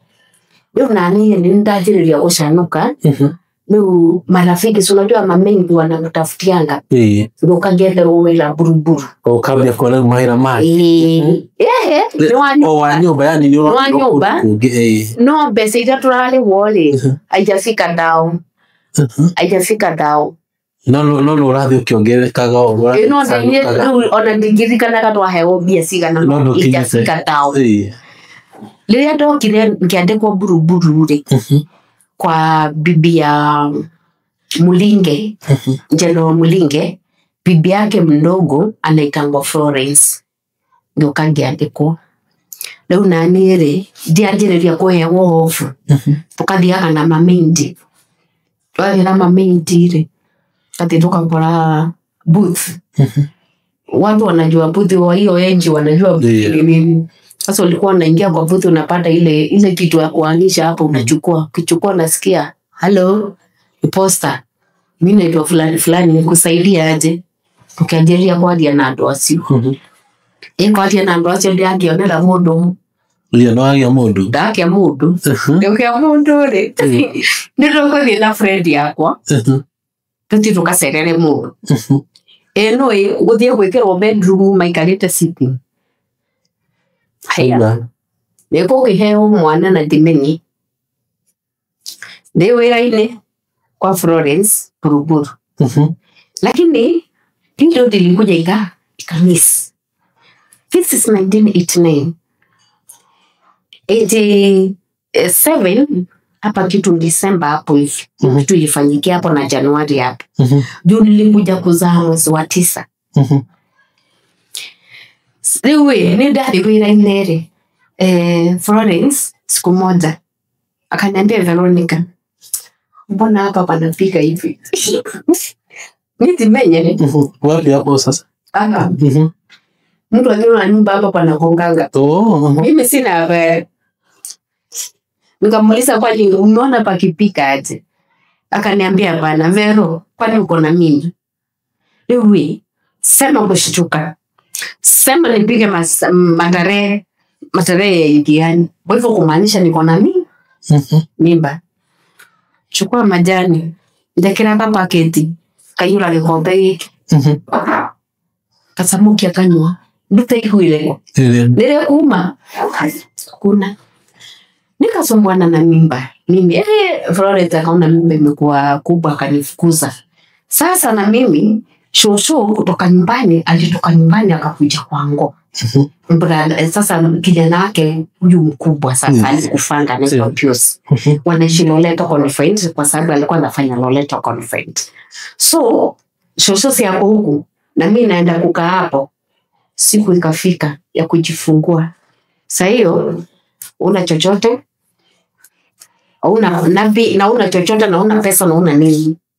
Haya, mwenye alikutia mimba hajaichukua hiyo simu tena kwa booth. Ni sawa? Mlionana hiyo siku Na mambo ikafanyika na hivyo akaenda na utaachana hivyo. mpaka hivyo. Mlionana tu once. Tukakaa. Mimi siku ikafika. Sina habari watu wanaumango aje, sijaipata mimba.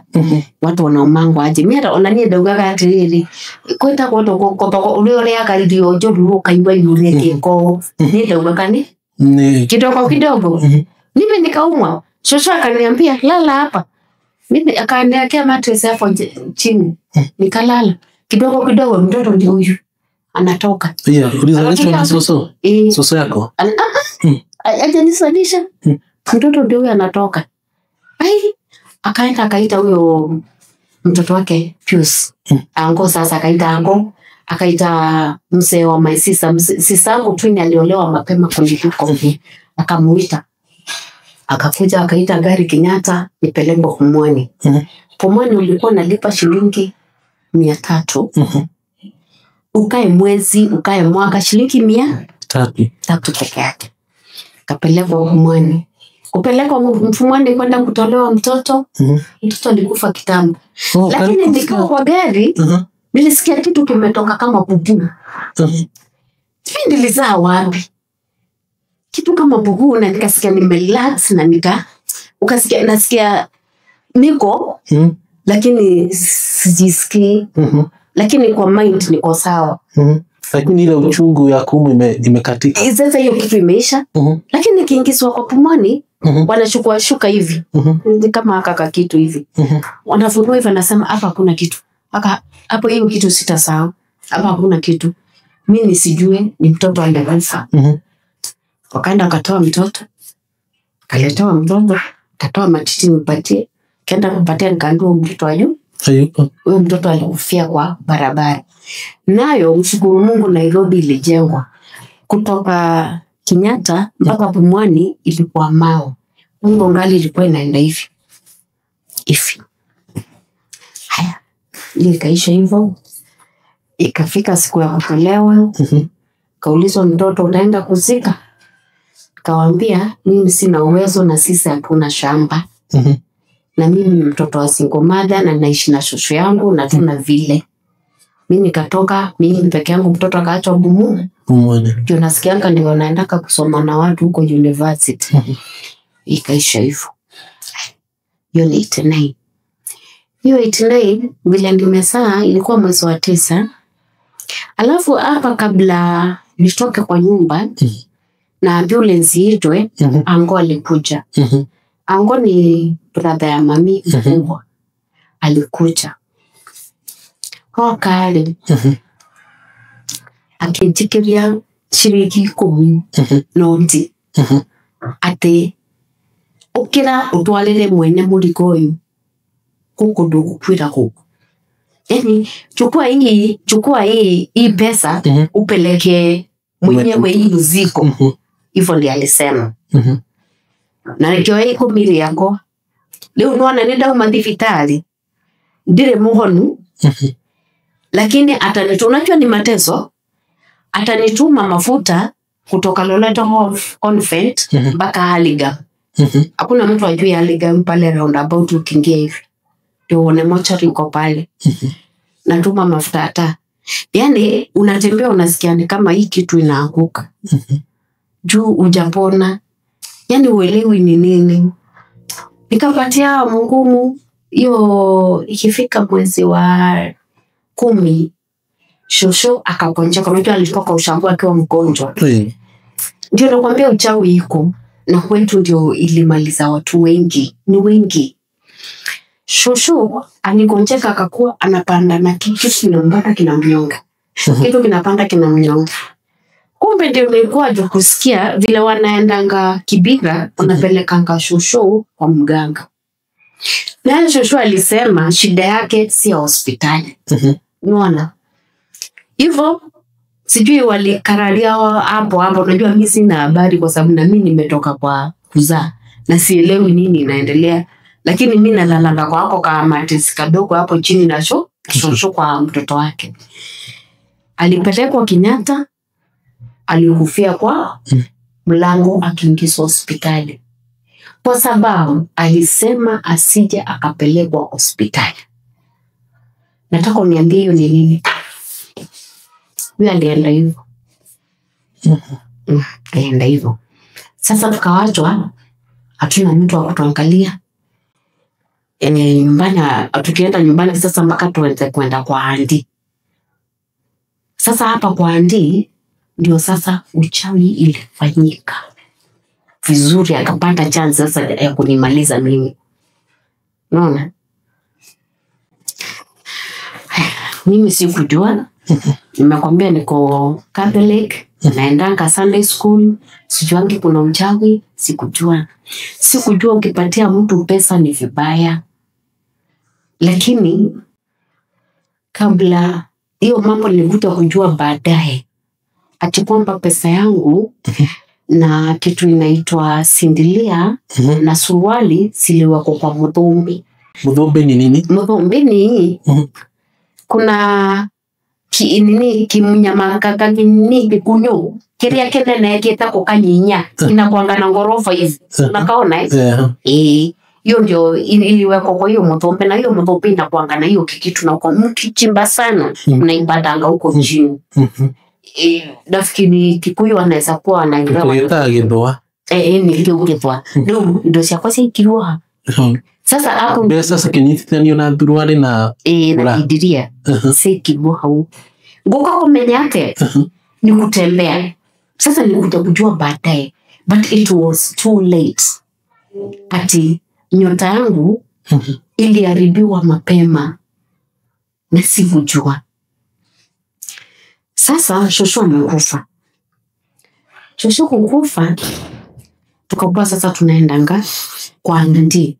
Ndio tunaenda kama nyumbani sasa kula kwa mate. Haya, hango wetu hakuna mtu alifikiria vile tunirudi nyumbani turudishwe shule. Kwetu hakuna mtu alienda shule. Nimekwambia my sister mwenye anatufuata alipelekwa na shosho kwa brother yake, huko ndio amesomeshewa mpaka standard 8. Our last born anaitwa Musyoka. Musyoka shosho kabla hajakufa mwezi wa 8 alimpeleka children's home. Inaitwa Muka Children's Home. Otherwise hata yeye angekuwa kama mimi, hana mbele wala nyuma.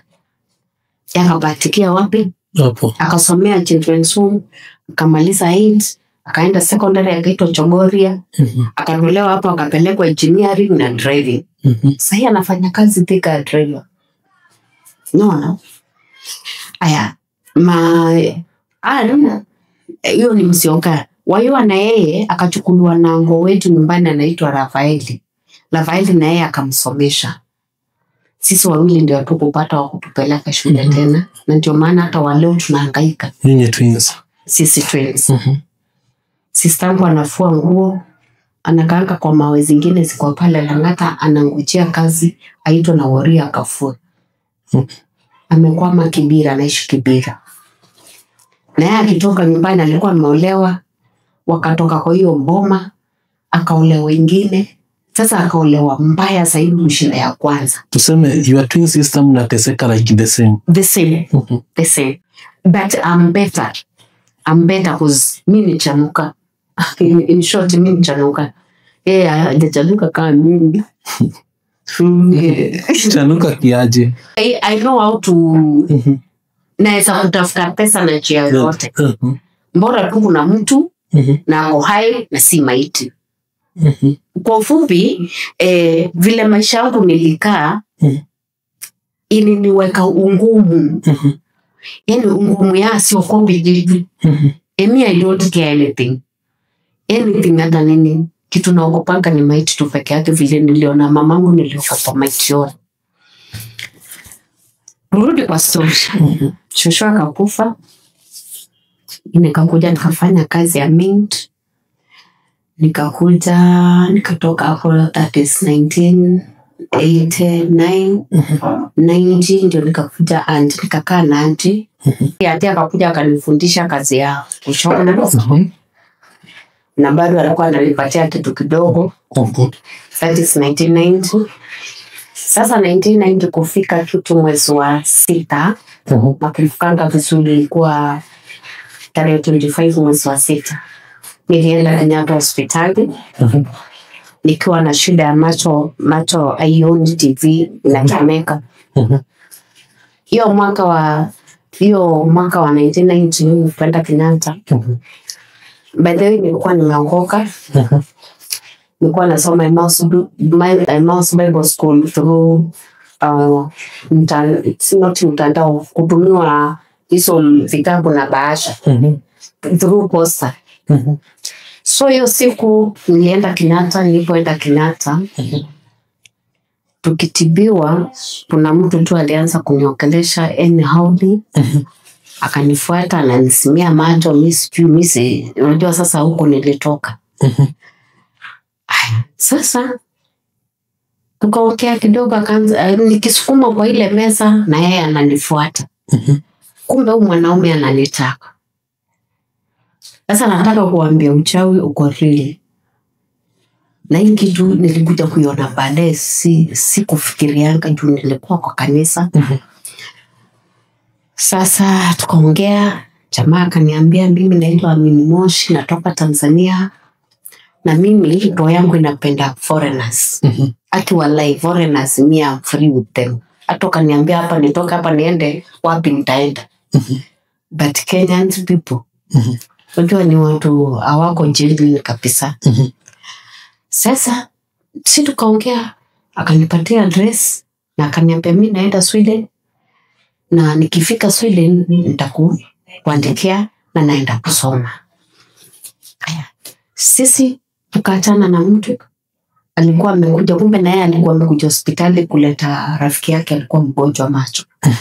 Kwa sababu mimi hiyo siku ndio nilidungwa shindano wa macho na nikafunikwa macho. Sasa alikuwa na macho moja. Mimi kurudi nyumbani sikuambia hadi kuna kitu imehappen, kwa sababu naye alikuwa mkali, kazi ni ya mamangu. Sasa si tukakaa tukaanza kuongea na mtu, but sasa nikashindwa tutakuwa connectiaje. Na siwezi ambia auntie nipatie box number zake. Ili nibidi utaki auntie ajue. Alikuwa mkali. Unajua sasa alikuwa ananichukua, mimi ni mtoto ya yatima kutoka hiyo. Sasa nikanyamaza, nikaenda kwa jirani, nikakuwa rafiki na msichana wa jirani. House number 1 kwa Morocco, anaitwa Miss Simuli. Sasa hapo ndio walipatia address, nikaanza kuongea na ule mtu. Sasa tunatumania inbox na yeye.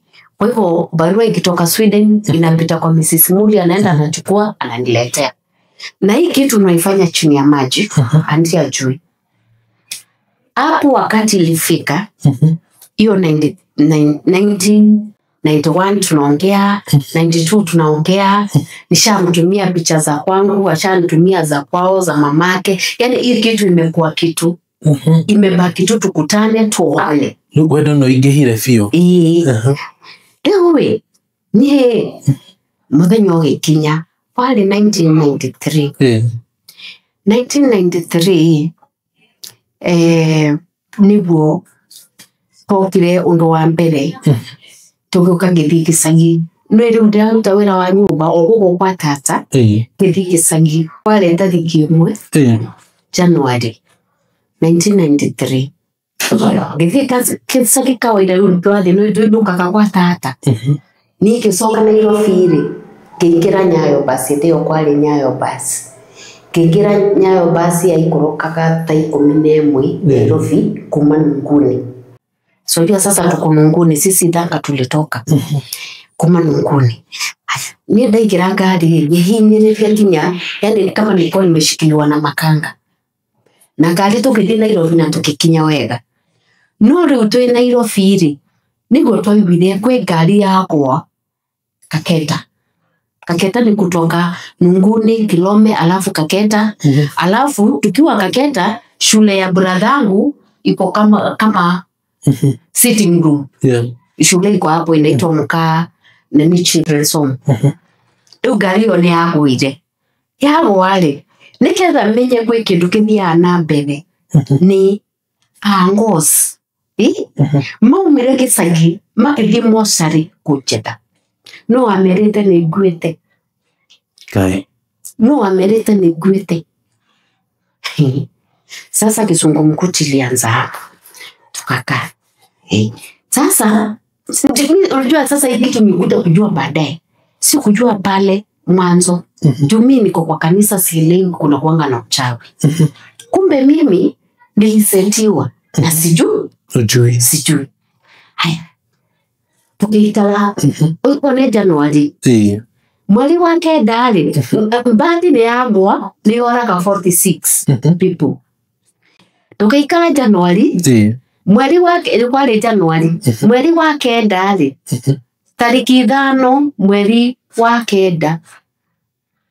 Mweri wa kenda tulukadeti umire tariki 7. Mweri wa kenda. Mweri wa kenda oria thiaga gicagi gicoka Nairobi tukiingira ngari ni twaingirire na ngo step brother ya mami sasa.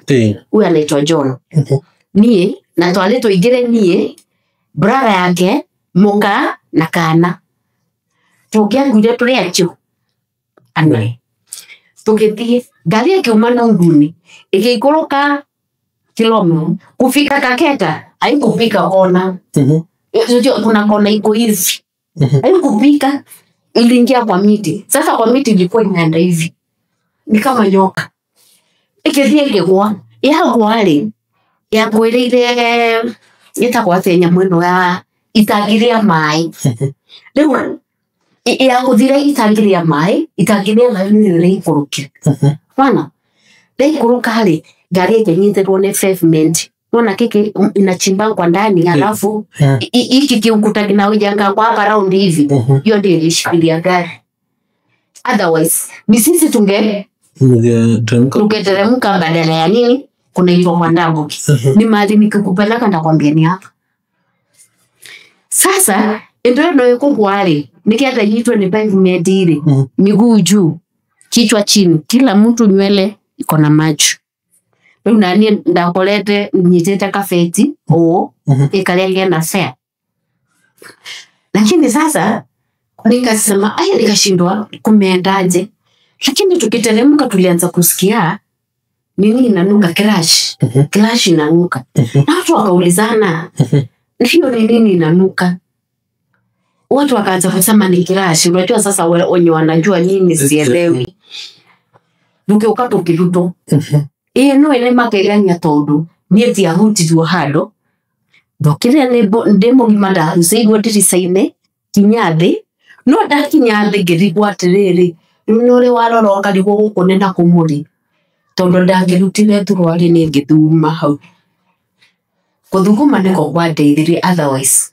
Ningekuwa nilienda ama nikakuwa wazimu. Monigata. Ndathugumire hau. Aya. Kondo athugumire? Igiathumire. Kana uguruke? Maundu mari mau. Tondu ndakirire kurora kuria tukumite na ukuta na shingo huku ni wapi. Kumaanisha nilikuwa nimeenda. Mimi Mungu alinirudisha. Ngethuguma, leo ndathuguma akili karudi. Nikaona pale ni moka, hii ni kona, hapa ni Kaketa. Watu wakatolewa. Ino yado mawili yado mukwaja.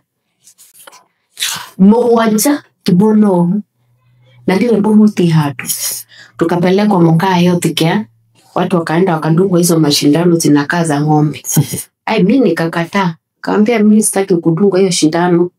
Mimi nikakazua sijauzwa mahali the same thing. Wadu walea mangos masako kaenda kutafuta mozari. Yani kama uwezi jua kwa sababu waliona ndani yangu kuna kitu. Ndani yangu kuna nyota. Hii nyota ndio nilikuwa nataka kumalizwa. Sasa hizi niumenyete burana durani nethike na mbeca cia. Asa ndo kile kumenya. Uramenya. Ndo rero kumenya reita nundu wa kuingiranga ukathie kwa mundu kugwo. Ukathie kwa kiria kwa mahoya. Makathie makahingura Biblia makifukua Biblia nakuuliza mali yako iko wapi? Mapuloti zako ziko wapi? Gari zako ziko wapi? Ndio ulolu ati na tuli kitu wanakia kuna ndo. Ukaimoto huko. Leo geketira tukitora masako nikiuma ngithie Nairobi. Ewe kati Nairobi ikikasa. Si nimekwambia hiyo sasa ni 1993. Ikara 94.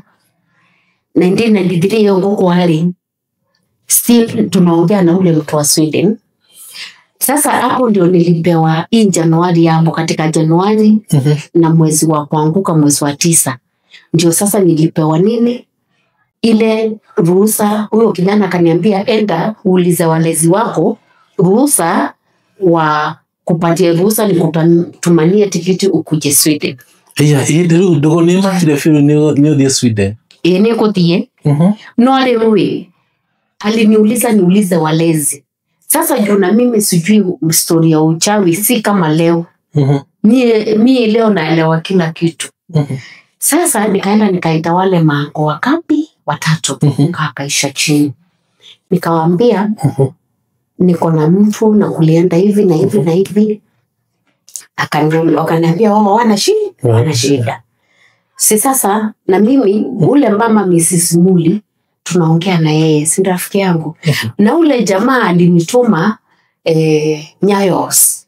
Mahali nitachukulia nini makaratasi ya kujaza passport, atanitumia pesa ya kujaza nini passport. Simi nikaenda nikachukua makaratasi, nikaenda kwa Mrs. Muli kwa ofisi, tukajaza makaratasi, ikakuwa sasa nirudisha makaratasi na nikarudisha. Ati tukiongea hivi hata wa leo makaratasi yangu inakuanga Nyayos. Kutoka 1993. Usikuiona tena. Wale wa Nyayos wakati niwapelekea makaratasi ya passport wakaniambia niende niandikie ule jamaa nimwambie aniandikie invitation letter ya kunivite kule. Sasa umeita watu wenyu, mambo yote yamepangwa. Sasa wameitikia, wamenipatia ruhusa ya kwenda Sweden. Lakini sina habari wameitika chini ya maji. Lakini juu ya maji kuna kitu wanafanya. Simi nikaandika hiyo barua, huyo jamaa akapokea. Vile nilimwandikia hakuwahi rudisha tena barua. Nilikuwa naandika tu kila mwezi asirudi. Communication imepotea. Na bila rali hiyo ni 93. 94 mwakani wathira ngitoka marua every month. Ngagwo niki na bila ini maundu mari mega fiu turaragia wega fiu. Haya lewe 1995 ndio nilipata barua ya kwanza ya huyo jamaa. Amerudisha barua. Akaniambia si barua zako na watanga lakini siwezi kuandika. Vidole zilifunjika. Mkono wake wa light. Ati gari ilianguka alisema mwezi wa 11 1993 na mimi nilianguka mwezi wa 9 1993. So hii mwaka yote ni kama amekuwa hospitali. Alifunjika shingo juu hata akifanya hivi inafanya kaka. Na hizi vidole viko hivi. Sikumbuka kutoka 1990 up to 1998 bado niko na ule mtu. Niko na matumaini kuna siku moja tutaonana. Kwa sababu sasa si alianguka akaumia na tukaongea. Yes. Sasa ni kama nilimgonja over 11 years. Kwangu akili yangu ikiniambia ni Moshi tu, hakuna mwingine. Na sasa hiyo sina boyfriend. Huyo ndio mtu niliona wa kwanza. Silala na yeye. Tulikutana kama anaenda na mimi naenda. So nikakuja nikapata kazi ya bar kwa Marogo Stars. That is 1988. Hiyo mwaka yote nikafanya. Kwa bahati nzuri ama mbaya mtu akanipenda. Remember my heart likes foreigners. Kwa hivyo alikuwa mforeigner tena. Mtu alikuwa Mrwanda. Mrwanda akani approach for 1 year. Sikuweza kuingia box yake ama tulale na yeye. Cause in my heart na kwanga nimejiweka safe juu ya ule jamaa in Sweden. Ni akili yangu kwa ifanyangi mtu mwingine. So hiyo 1998 ilikuwa December tarehe 24. Anaitwa Hassan Nkurunziza. Akakuja akanibaia pombe kama kawaida. Ukumbuke sasa kabla ya hapo sasa unajua nimekuwa mwenyeji. At least in my account nimeweka 23,000. That ilikuwa Cooperative Bank. No, Posta. Was it Posta? Yeah, Posta. Ilikuwa na 23,000. Sasa nilikuwa naona nikiwa mdogo. Akakuja akanibaia pombe kawaida. Yeye alikuwa anakunywa Guinness na Richard. Kumbe kwa pombe yangu amemwaga Richard. Mimi sijue. Yeah. Na kwa sababu ameni approach akubali shikataa kulala na yeye na mimi simwambii sababu unamwambia mimi niko na mtu na asikii. Alipata hiyo chance ya kuniwekea nini? Guinness akaongeza na Richard. Mimi nikakunywa, nikalewa, sielewi. Sema kushikwa mkono hivi tukimaliza kazi mpaka Kayole. Wapi? Memamba. Kuna kilabu iko hapo, ilikuwa hapo Sabasaba inaitwa Memamba. Penda akakondesha nyumba, kafanya mambo yetu. Nilijua aje. Hiyo 1995 alikuja kufika mwezi wa 6. Aliniandikia barua akaniambia anakuja. Anaenda nyumbani lakini atapita Nairobi. Jamaa akakuja. Na mimi kabla ya hapo sasa nilikuwa nafanya kazi ya bar. Sasa unajua nilitoka kazi ya nyumba. Nikataabika. Kuna mama alinipeleka kwa bar kama sijaiuza bar. That is 97. Akanipeleka kazi ya bar. Akaniambia nikiuziwa ninunue kunywa Guinness. Hivyo nikifungua Guinness nisikunywe. Anaenda nagawanisha na nyingine zinakuwa 2. Tungine si tulikuwa tudogo tuchupa tudogo. Hii kubwa imekuja juzi. Tudogo tubilikimo. Sasa anagawanyisha. Hii Guinness moja anaongeza soda. Hii nyingine anaongeza soda. Hivyo sasa nikiuziwa akaniambia nisikunywe na glasi, juu nikiweka kwa glasi itakaa flat. Customer ataona nakunywa soda si Guinness. Na yeye anataka kulipa Guinness. Kwa hivyo nilikuwa nakunywa na chupa. Na chupa. Nilikunywa na chupa bohoyo kayurake. Sufaini. Okay. Ndio mundu akamenya ndake Guinness. Ilwe muthenya wa mbere ile ilukire na 2,500. Haya sia Kiona tare miracle. Ukiona turite kurio ile andunguo. Na wira muritu. Nguo bado. Asa ndega wira wa nyumba. Wa nyumba. Ngĩthondeka mbia ngĩanjĩrĩria gũthondeka mbia au nĩguo ndahutagio nikajua matusi mtu tusiwa uko na shiko matiti mimi sijui. Yani ilikuwa so funny. Yani ilikuwa environment kwa yangu. Mimi nikaendelea hivyo nikakuwa mwenyeji. Nikakuja mpaka nikaandikwa na brother ya Ngilu anaitwa Kasioki. Alikuwa ameweka kazi hapa Kayole. Nikawekwa kwa kaunta. Sasa kabla sasa nikaendelea hivyo nikakuja nikafanya Stars sasa. Stars hapo ndio sasa nilitoa mtoto. Mimi sikujua nimepata mimba. Kwa nini napata mimba? Ujue niko na 5 years still lala na mtu. Juu hata hiyo watatu wetu na kuna mtu ananiongeleshanga hata nikiwa kwa ba. I thank God. Sikuwa naongeleshwa. Kwa nini? Kwa Morocco watu wengi walikufa na ukimwi because of sinio kuongeleshwa. Nipe nikupe. Wewe kwa nini hawako wanakuongelesha? Sijui sababu. Sijui. Huyo ndio aliingia box na kuingia box kwenda kunikula mimba. Nikarudi kazini nikakaa. Kukaa kidogo. Tena period ya guna. Kwenda kumwambia ni 3 months. Aliniambia nilimshikisha ugonjwa. Mimi sijui ni ugonjwa gani mshikisha yenye yaniua mpaka saa hii. Na kijana wake ako na 26 years. Sijui. Lakini sasa baadaye ndio nikuja kujua kumbe kuna kitu inanifuatanga. Na hii kitu ndio niharibia kila kitu. Na nikicha. Basi kuamini ni kitu hii. Ndio sasa kwa mtu ni nini nilimfanyia. Nimepata mimi. Nafanya kwa baa. Yule ako Sweden sijamwambia. Nilikuwa na pesa ningetoa hiyo mimba. Na hakika ningetoa mali ya stock. Ilikuwa inatoa mimba na shilingi 1,000 that time. Naona, so jua mnachanua nao. Sasa kakuja nikaongeleshwa na kitu. Unaona kama kitu unasikianga kakikuongelesha usipite hapa pita hapa. Nikamtuka maana sana. Kakamwambia usitoe.